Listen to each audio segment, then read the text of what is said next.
नमस्कार साथियों, KK live news में आप लोगों का स्वागत है।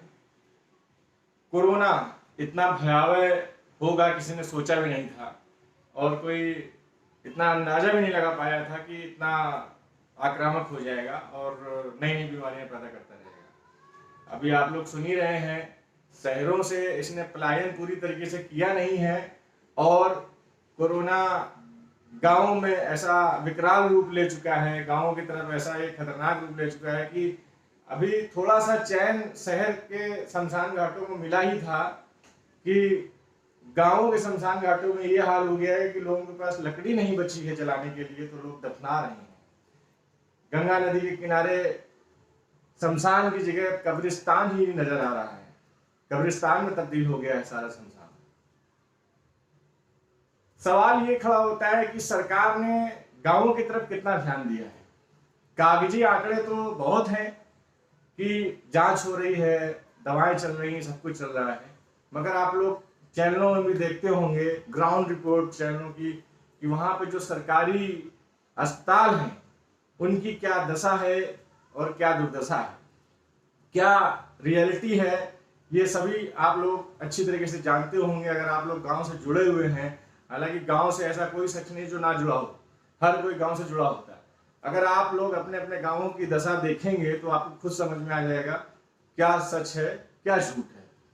तो जो सरकारों के दावे अखबारों में आप लोग रोज देखते हैं, चैनलों में आप लोग जो रोज देखते हैं कि हाँ कोरोना कम हो रहा है, कोरोना जा रहा है, मगर ये कोरोना कैसे जा रहा है?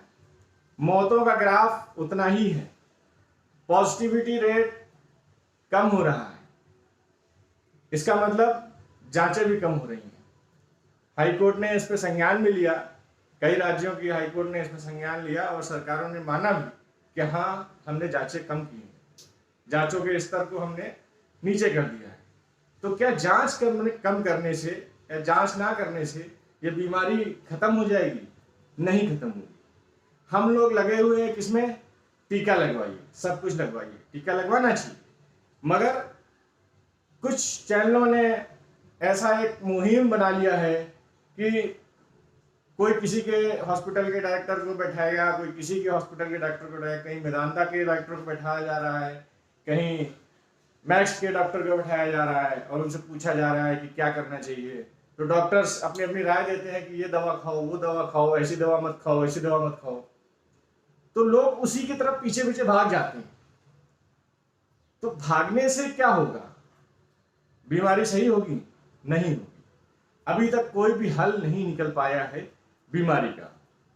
मेरा ये मानना है, अभी आप लोगों ने देखा होगा ब्लैक फंगस एक ऐसी बीमारी निकल के सामने आई है और इतनी तेजी से चल रही है कि लोगों की समझ में नहीं आ रहा है कि करें तो क्या करें। अब ब्लैक फंगस का प्रकोप उत्तर प्रदेश में ज्यादा फैला हुआ है, बनारस हो गया, लखनऊ हो गया, इन जगहों पे ब्लैक फंगस ने काफी आतंक मचा रखा है। दावों में ये निकल के आया है कि ब्लैक फंगस का कारण सबसे बड़ा जो है दवाओं का रिएक्शन है। तो हम लोग कितनी सारी दवाएं खा जाते हैं और उन दवाओं के फलस्वरूप एक नई बीमारी पैदा होके आ गई है।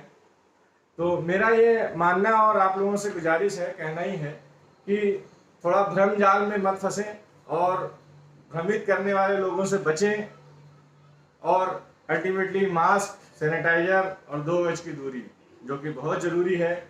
और आप लोग देखते होंगे लॉकडाउन सिर्फ नाम का लॉकडाउन रह गया है, कहीं भी लॉकडाउन की कोई पालन नहीं हो रहा है।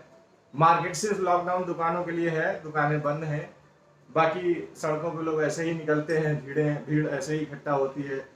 मैं कानपुर गया था, कानपुर में गंगा बैराज में लोग अभी भी ईद मना रहे हैं, बिना मास्क के घूम रहे हैं, पुलिस वाले बगल में खड़े हुए हैं, कोई रोक टोक नहीं है। बिना रोक टोक के पुलिस बिल्कुल ढीला डाल रखा है, पुलिस ने कोई भी रोक टोक नहीं है। तो आप लोगों से गुजारिश है और रिक्वेस्ट ही करूंगा कि इन सब चीज़ों का ध्यान रखें। आज के लिए इतना ही, बहुत बहुत धन्यवाद।